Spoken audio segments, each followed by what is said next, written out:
Hello guys, welcome back to our channel Edutainment 2444, which provide you the best education and entertainment purpose. And the thing is कि आज हम बात करेंगे सिर्फ article के overview में। जर्मन में मेन 4 आर्टिकल्स हैं। ओके, सो जैसे इंग्लिश में आर्टिकल्स होते हैं ए एंड दी, वैसे ही जर्मन में 4 आर्टिकल्स होते हैं देयर, दी, दस एंड दी। Basically ये तीन ही हैं, but these are different, so we're gonna talk about them and learn them. Okay, so German में कभी भी आपको आर्टिकल्स लगाने के लिए, जैसे इंग्लिश में हम वॉवल साउंड देखते हैं या कंसोनेंट साउंड देखते हैं, तो हमें ये कुछ नहीं देखना। हमें देखना है कि वो चीज़ क्या है। इज़ इट मैस्कुलिन और फेमिनिन, मास्कुलिन है या फेमिनाइन है। ओके, सो अगर कोई चीज़ मैस्कुलिन है तो उसके आगे आता है आर्टिकल देयर, और अगर कोई चीज़ फेमिनाइन है तो उसके आगे आर्टिकल आता है दी। ठीक है, सो फॉर एग्जाम्पल देयर car is a English word. So car को हम जर्मन में क्या बोलते हैं? ऑटो। So that word comes as देयर ऑटो। ओके, और एग्जाम्पल लें तो देयर एप्पल, देयर ऑरेंजन साफ्ट। ये क्या है? मैस्कुलाइन चीज़ें हैं। हालांकि ये डायरेक्ट मेल नहीं है, लेकिन मैस्कुलाइन चीज़ें हैं। देयर हुंड, देयर जुंगल, लाइक देयर बॉय एंड देयर डॉग, अभी मैंने बोला। So that's are the masculine thing. Feminine thing में, फीमेल वाली चीज़ों में क्या आता है? दी।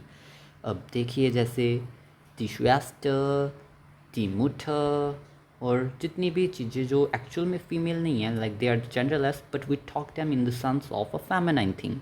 So those come under feminine and we use this D.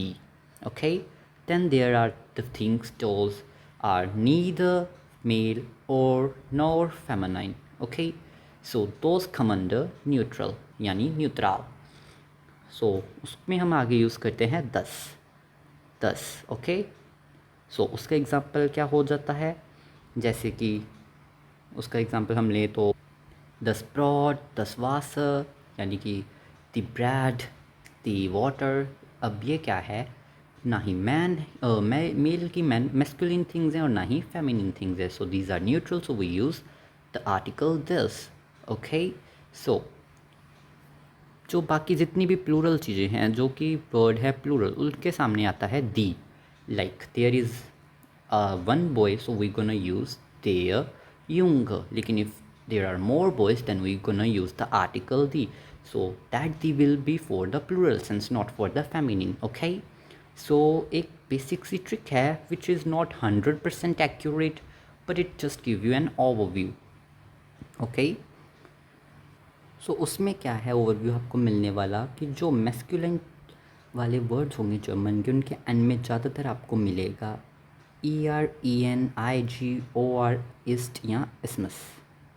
और जितने भी मंथ्स हैं, सीजन्स हैं, या कोई भी ड्रिंकिंग जूस है, उसके आगे आपको मैस्कुलाइन आर्टिकल यूज़ करना है, यानी कि देयर यूज़ करना है। कोई मंथ है, जैसे कि बहुत सारे मंथ्स होते हैं, आप कोई भी ले लीजिए, देयर, देयर मच, so it is a month. कोई जूस ले लीजिए, लाइक एप्पल जूस को हम बोलेंगे द एप्पल सॉफ्ट, या फिर ऑरेंज जूस को बोलेंगे द ऑरेंजन सॉफ्ट। So those words come under masculine.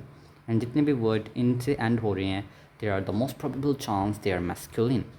Same the words end with these letters they come under feminine, and the words end with these letter they come under neutral.